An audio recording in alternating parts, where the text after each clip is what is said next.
Hey everyone, it's Ainsley here from Teen Music Insider, and today I'm with Simon Britton.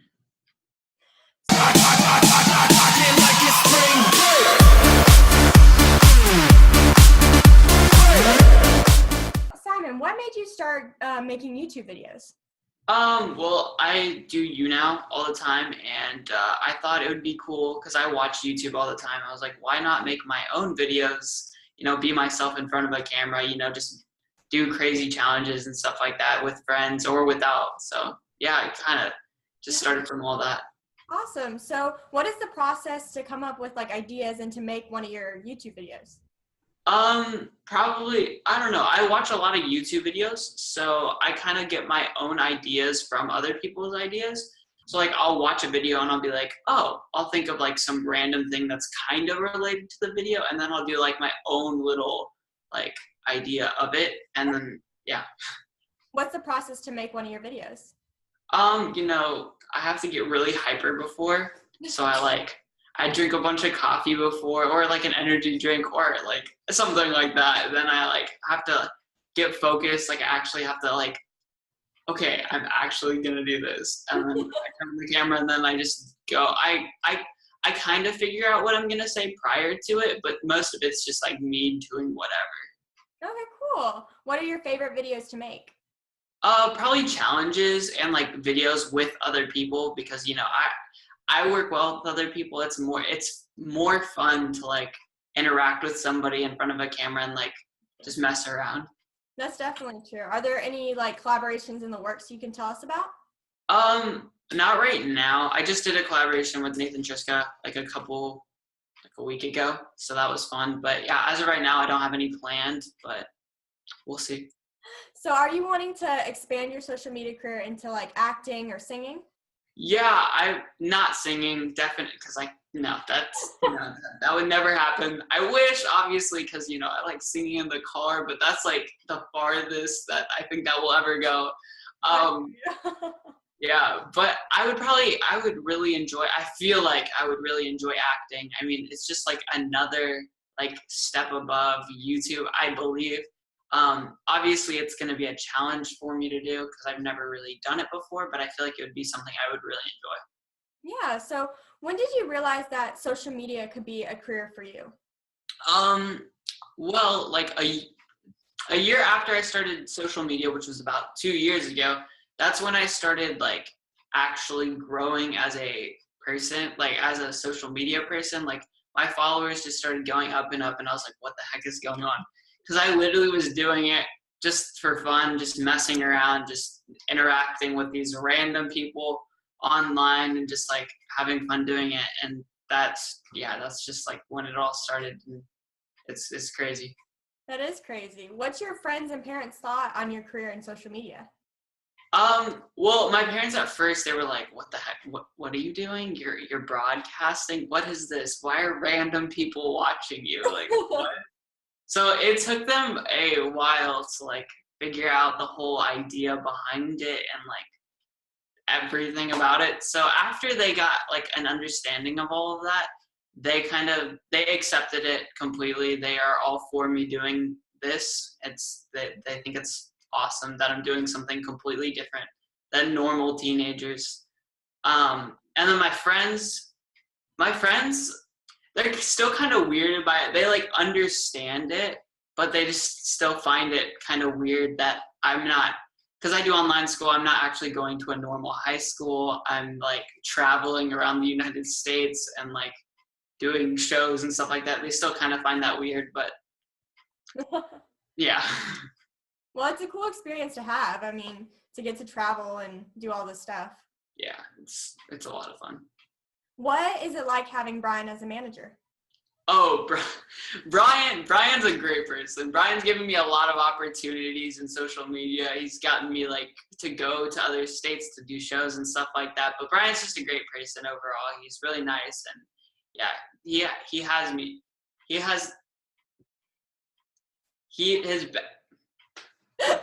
Great, he's looking out for me. He's really trying hard to get me more out there than I already am.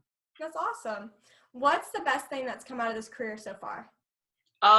Probably the friends and the support that I've gotten out of this. Like I've had so many.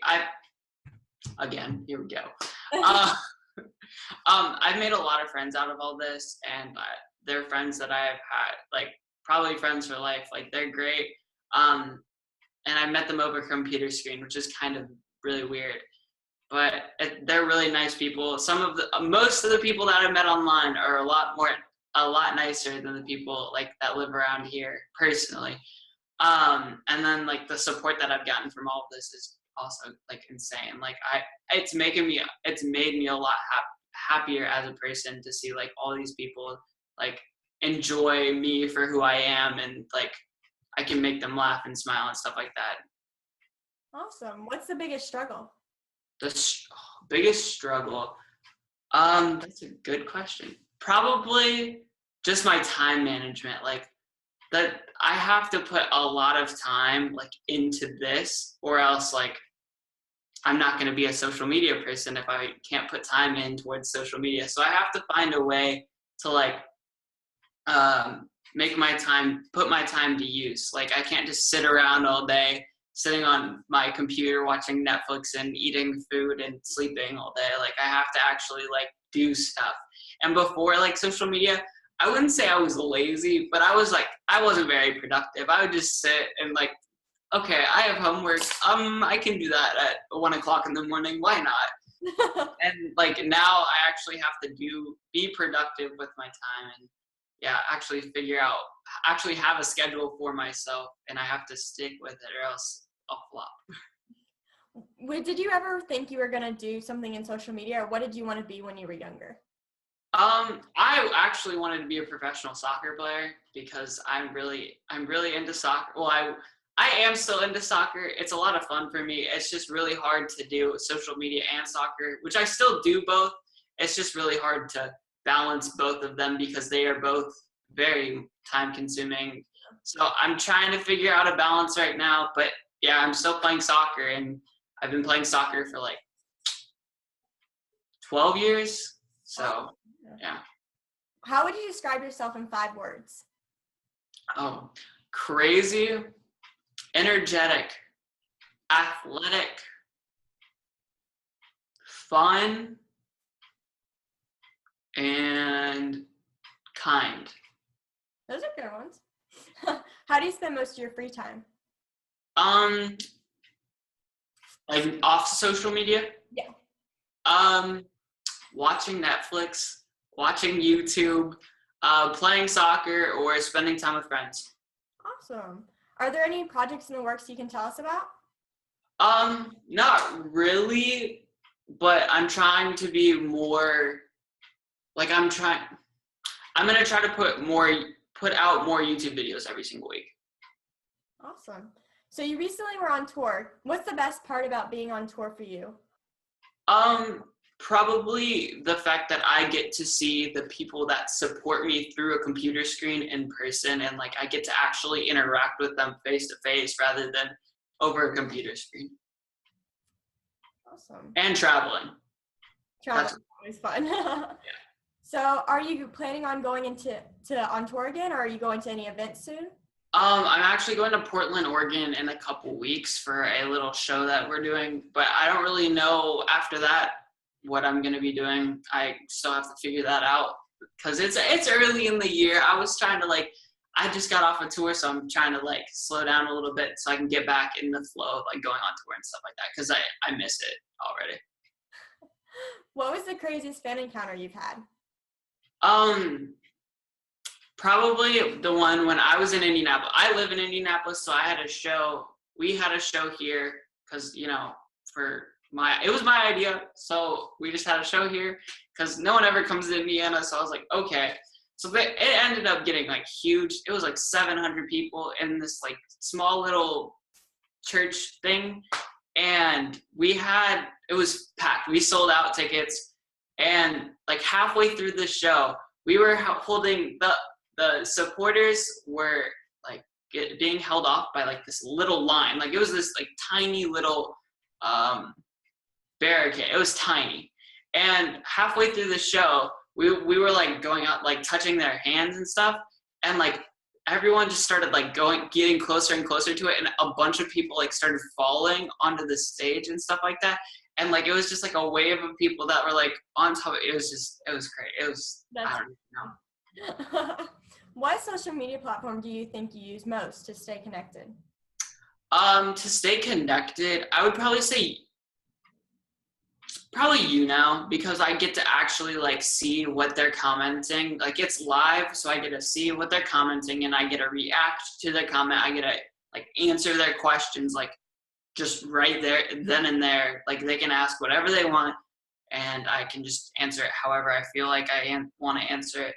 Or like we can just talk back and forth. We can talk about some random topic that's not very important, but you know, it's a funny topic. But yeah, probably what things you do during your UNOws? I like to do prank calls because I can do different voices, so I can like trick people into thinking that it's somebody else. So like that, and then I can also guest with other broadcasters or influence social media people. So I can interact with them, and we can both like make the supporters laugh while they're watching. And then probably just like sit down and talk, like just have a talk, like a one-on-one, basically like a one-on-one talk, even though there's a lot of people watching, but like just sitting here and interacting with them specifically. Yeah, okay. So what YouTuber or social media person has influenced you the most? The reason I started YouTube was probably the original O2L, which was Connor Franta, Keenan and JC, Ricky Dillon, and then Trevor Rand. They really inspired me to do YouTube just because they looked like they were having so much fun doing it. So I was like, why not I? Like, why can't I do this? So that's when I originally started making YouTube videos. Awesome. Okay, so like YouTube, you also do Musical.ly, and you have over 1 million followers. Has it been hard to grow such a huge following on there? Yeah, it is very hard to do that. I mean, it takes a lot of time and effort to do. Like you have to devote a lot of, like you have to stay consistent. Like you can't just post 2 and then like, you know, wait a week and then just post 1 and then like wait a couple days and then post 2. You got to post like a certain number, like a broad range of numbers of like ones like every day or every other day if you actually want to be successful and if you actually want to grow. Yeah, for sure. Okay. So what's the process to make one of your like perfect Musical.lys per se? Perfect ones? Okay. So I have to have really good lighting. I have to be like, I don't know. I have to think I look good, quote unquote. Making a perfect Musical.ly can take up to like a half an hour. Like honestly, like it has to have some like really good. It has to have like a lot of hand movements. It has to have like a couple like transitions to like where it spins off of you and stuff like that, and like you change spots. I don't know. It's really confusing, but I mean, perfect Musical.lys. I really, really enjoy when I make a perfect Musical.ly, but sometimes I really don't have the time to do it. But I try to do at least like 3 or 4 perfect Musical.lys. Okay, cool. So what's the favorite song to do a Musical.ly to right now? I have absolutely no idea. That's a good question. Yeah, I really have no idea. There are so many like really solid songs to like choose from, but yeah, I really don't know. So what's an average day for you look like? Wake up, you know, around 12 in the afternoon. Yep, 12. Probably wake up, get on social media for a little bit while I'm laying in bed. So like 30 minutes of me just laying in bed, checking my like Twitter, Instagram, Snapchat, Musical.ly, all that, YouTube, all that type of stuff. Then, you know, get up, probably get in the shower, go downstairs, eat, be on social media for like the next couple hours, like get all my like posts ready for when people get out of school so I can start posting like Musical.lys and Instagram pictures. And usually I keep my Snapchat up to date. Like I try to post like 1 or 2 every single hour. And then I do schoolwork for about an hour like throughout the day because I don't have very much schoolwork to do because I'm not actually going to a real high school. I do online school. Yeah. So it's a lot easier for me personally. And then later in the day, that's when I probably do my now and then relax for the rest of the day after I've done all my social media stuff. Very cool. How has this whole social media career experience been for you? Honestly, it's changed my life. It's changed my life for the best, honestly. It's been amazing. I've met so many amazing people, and like the support that I've received is unbelievable. Unbelievable. I never imagined that this would ever happen to me. Like I said earlier, I only thought I was going to do it for fun. And now I am still doing it for fun, but like it just completely changed. Like I did not expect this at all. If your life was a movie, what would be the title? Simon Britton's Crazy Life. Who would you want to play you? Okay. I would probably say, even though this would be weird because he's a lot older than I am, but Steve Carell, because he's hilarious. Nice. Good choice. But he's a lot older, so that wouldn't really make sense, but whatever. Whatever. What advice can you give to your followers and to my followers about making it big on social media? Just you need to stay consistent. Like you might want to take a day off, but like you really can't. Like you just have to be productive every single day. And if you're not in the mood to be productive, yeah, you can take a little bit, like you can slack. You can't really slack, but you can like not do as much if you're not feeling good that day, but because you always want to put your best, like your 100%, all your content needs to be 100% all the time. But yeah, you just need to you need to have really good time management. You need to be productive. You need to post on it, like every social media platform that you have consistently. Do you have any goals for the future for yourself? I really want to get verified on my social medias. I want to hit over 100,000 by the end of the year on YouTube, and just make myself. I want to do things that make me happy. Like I want to make myself happy, and I want to make all of my supporters happy and smile and stuff like that. Do you have any last things you want to tell your fans? I love you guys so freaking much, and thank you guys for all the support, and you guys are amazing. Well, thanks again for doing this interview with us. Yeah, thank you for having me. Yeah, no problem. It was awesome meeting you and talking to you. It was awesome meeting you too. Bye. Bye.